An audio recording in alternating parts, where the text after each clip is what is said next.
Paghahanda sa darating na eleksyon sa Northern Samar, nakalatag na detalye ng balita mula kay Jane Galit Bantayan, our State Reporter. Jane, good morning.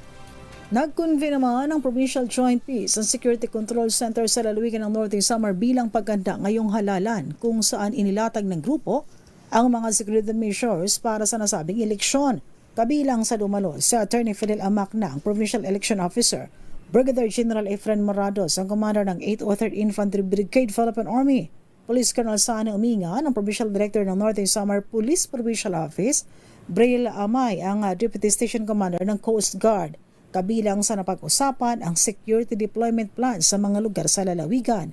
Inilatag din ang mga plano sa posibleng mga pagbabanta kabilang insurgency, vote buying at election-related violence.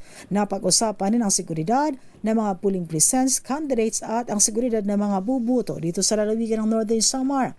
Kabilang rin sa dumalo ang Bureau of Fire, mga Chief of Police sa lalawigan ng Northern Samar, election officers, battalion commanders, force commanders, at mga kapulisan mula sa 12 Special Action Battalion at Regional Mobile Force sa Region 8 na kung saan may malaking partisipasyon sa darating na halalan dito sa lalawigan ng Northern Samar. Siniguro naman ng otoridad na magiging matagumpay ang nasabing halalan.